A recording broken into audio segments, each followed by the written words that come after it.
సృష్టి యొక్క కథనంలో మానవుడు ఒక ప్రధానమైన పాత్రను పోషిస్తున్నాడు. అయితే మానవులు మాత్రమే ఇందులో భాగమై లేరు.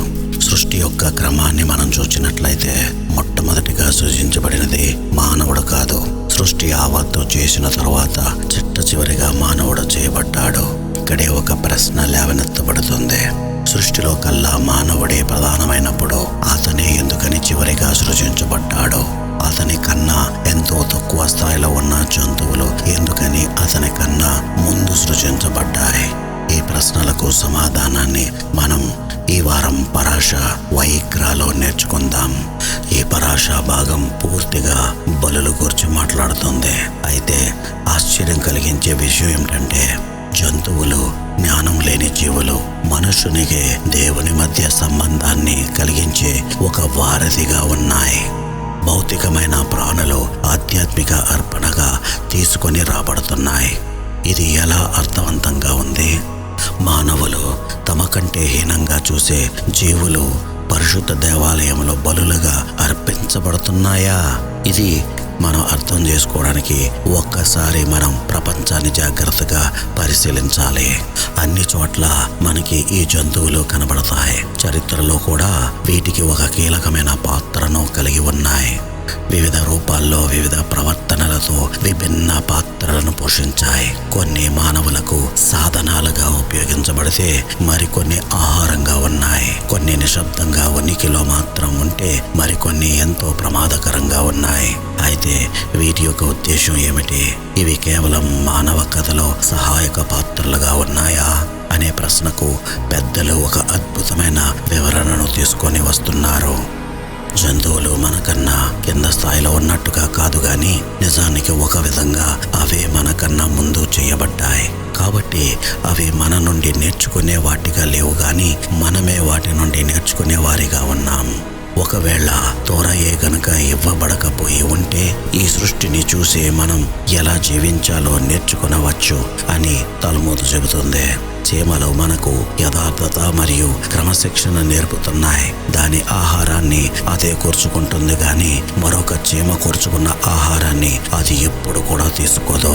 కుక్కలు మనకు విశ్వాసాన్ని నేర్పుతున్నాయి. తన యజమాని యొక్క మాటకు కట్టుబడి అవి ఎప్పుడు విశ్వాసంగా ఉంటాయి. ఈ విధంగా ప్రకృతే మనకు ఎలా జీవించాలి, ఎలా నడుచుకోవాలి అని చూపిస్తుంది.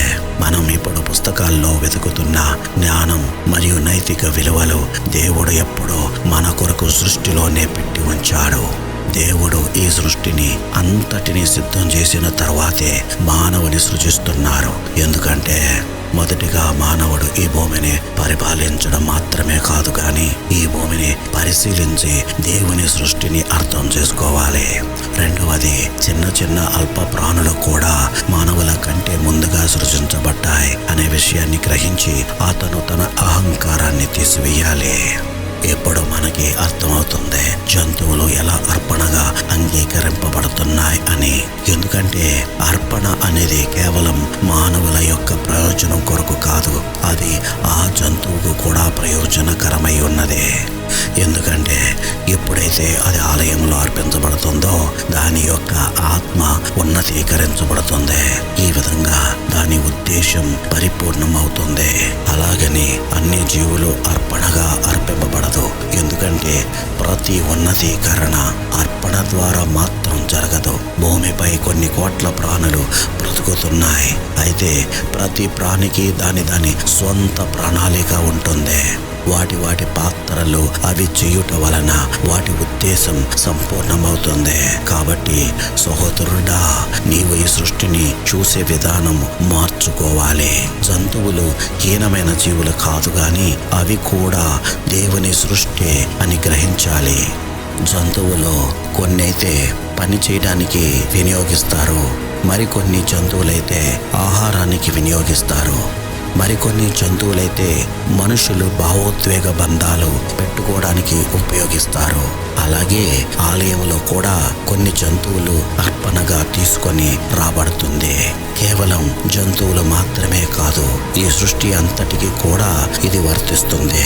ఎందుకంటే మనం సృష్టిని తీర్చిదిద్దాలి అని అనుకుంటాం, అయితే సృష్టిని చూసి మనల్ని మనమే సరిదిద్దుకోవాల్సిన పరిస్థితి ఉంది అని గ్రహించాలి.